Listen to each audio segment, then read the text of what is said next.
කාලය කියලා කියන්නේ සෑහෙන වටින දෙයක්. කාලය යම්කිසි නියත වේගයකින් අපිට නවත්තන්න බැරි විදිහට ගිවිලා යනවා. අපිට ලැබිලා තියෙන මේ පුංචි කාලය ඇතුළතදී අපිට කරන්න තියෙන හැම වැඩක්ම අපිට කරගන්න සිද්ධ වෙලා තියෙනවා. ඉතින් සුබ දවසක්. අද වීඩියෝ එකේ මම කතා කරන්න හදන්නේ ඔයාලා ගොඩක් වැදගත් වෙන දෙයක් ගැන. ඔයා ගොඩක් කරන දෙයක් ගැන. ඒක තමයි ඔයා කාලය නාස්ති කරන ප්‍රධාන විදි 5ක් ගැන. පළවෙනි දේ තමයි ඔයාගේ මොබයිල් ෆෝන් එක. ඔයාලා ලොකු කරදරයක් වෙලා තියෙනවා සහ ඔයාලා ගොඩාක් යූස්ෆුල් දෙයක් වෙලා තියෙනවා ඔයාගේ මොබයිල් ෆෝන් එක.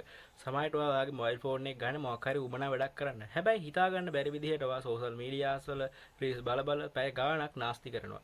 ගොඩක් අයට ප්‍රශ්නයක් තමයි මේක නතර කරගන්න විදිහක් නැහැ. සමහර විට ඒක නතර කරගන්න ගියද්දී 아무තු ආත්තියක් දැනෙනවා. ඉතින් මේ වගේ තත්ත්වයක් එක්ක ඔයාට ඔයාගේ ෆෝන් එකත් එක්ක කාලේ ගත කරද්දී ඒ ගත වෙන කාලේ දැනෙන්නේ නැහැ වගේම ඒ කාලේ ගෙවිලා ගියාට පස්සේ ඔයාට දැනෙනවා අපරාධ මම මෙච්චර කාලයක් නාස්ති කරා නේද කියලා. අපි දකලා තියෙන විදිහට ගොඩාක් අයට උවමනාවක් තියෙනවා ෆෝන් එකත් එක්ක ගත කරන ටයිම් එක අඩු කරලා ඒ කාලේ වෙනවක් හරි වැඩකට යොමු කරන්න. හැබැයි ගොඩක් අයට තියෙන ප්‍රශ්නේ තමයි ඒකත් එක්ක අපේ මේ තියෙන බොන්ඩ් එක ලිහලා දාන්න හරි අමාරුයි. නැත්නම් මේ බොන්ඩ් එකේ තියෙන ප්‍රබලකම අඩු කරන්න හරි අමාරුයි.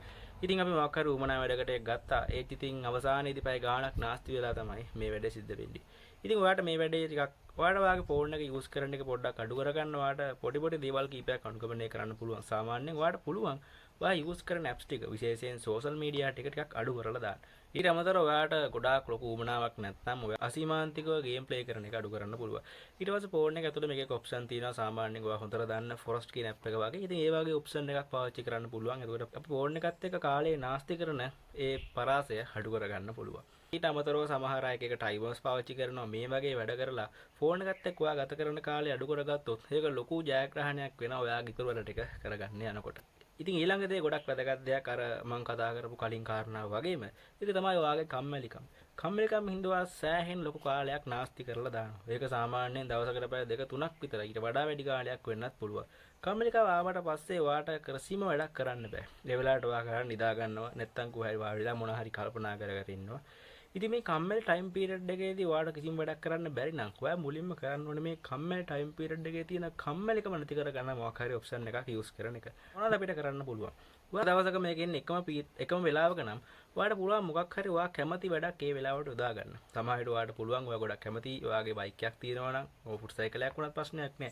පොඩ්ඩක් ගමවට ඒ රවුමක් ගිහිල්ලා ඊට පස්සේ ඔයාට වෙන මොකක් හරි ඔයා කැමති වැඩක් කරන්න මොනවා හරි ලියන්න.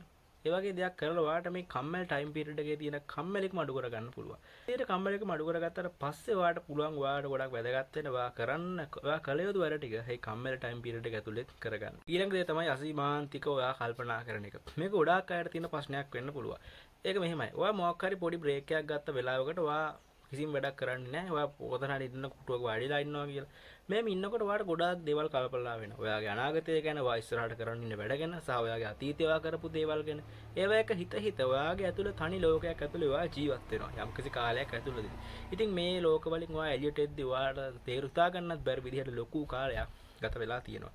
ඉතින් මොකක්ද අපිට මේකට කරන්න පුළුවන්? අසීමාන්තිකව කල්පනා කරන එක අඩු කරගන්න එක ටිකක් අමාරු වැඩ. මොකද මේකටම තමයි ඒකට යොමු වෙන්නේ. මම දකින විදිහට සමහරගේ එක්ස්පීරියන්ස් වල අනුව මම ඒක කියන්නේ මේ විදිහට. එතකොට ඔයා ඇතුළෙන්ම තමයි ඔයාට පුළුවන් වෙන්නේ අසීමාන්තිකව ගොඩාක් හීන දැක කාලේ කාලා දාන එක නවත්තන්න පුළුවන් වෙන්නේ. ඔයාටම තමයි අසීමාන්තිකව කල්පනා කර කාලේ කාලා දාන එක නතර කරන්න පුළුවන් වෙන්නේ. ඊළඟ දේ තමයි ඔයාම දාගන්න ලෙඩ. මොනවද ඔයාම දාගන්න ලෙඩ? ප්‍රධානම දේ තමයි ඔයාගේ affair. ඔයාගේ affair එක break up වුණාට පස්සේ ඔයා සෑහෙන මානසිකව කඩා වැටෙනවා. සෑහෙන කල්පනා කරනවා කිසිම වැඩක් කරන්න හිතෙන්නේ නැහැ.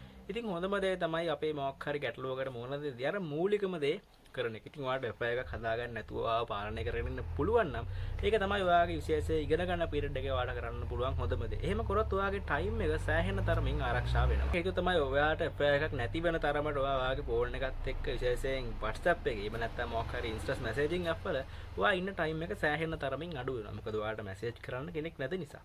affair විතරක් නෙමෙයි තව ඔයා අනවශ්‍ය වැඩ කරනවානේ. ඉතින් මේ වගේ දේවල් ඔයාට අඩු කරගන්න පුළුවන් නම් ඔයාම දාගන්න ලෙඩ නිසා ඔයාගේ ටයිම් එක විනාශ වෙලා යන එක ඔයාට නතර කරගන්න පුළුවන්.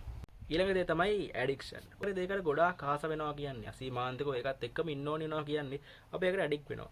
ඔයාට ගොඩාක් කරන්න වැඩ තියෙද්දි ඔයා කරන්නේ වෙන වැඩක් නම් ඒ කියන්නේ ඔයා ගොඩාක් ප්‍රමුඛතාවය දෙන්න ඔයා කළ යුතු වැඩවල නැතුව වෙන මොකක් හරි වැඩ කරනම් අන්න ඔයා ඒකට ඇඩික්ට් වෙලා. ඔයා ඒකට ප්‍රමුඛතාවය දීලා තියෙනවා. මම මේකදී අධ්‍යාපනය ගැන කතා කරොත් ඔයාට ඉගෙන ගන්න වැඩ ටිකක් තියෙනවා.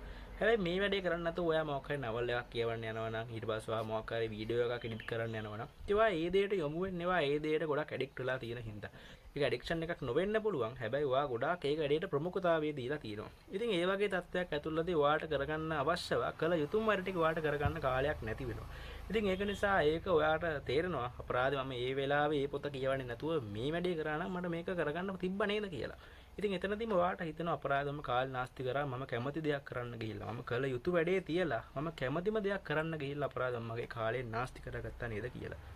මේ ලෝකේ තියෙන හැම දෙයක්ම අපිට අවශ්‍ය දේ අපි කරන්න ඕනේ තමයි. නමුත් අපි යම්කිසි පාලනයක් තියාගන්න ඕනේ මේ අපේ මේ ටයිම් එක මැනේජ් කරගෙන යනකොට.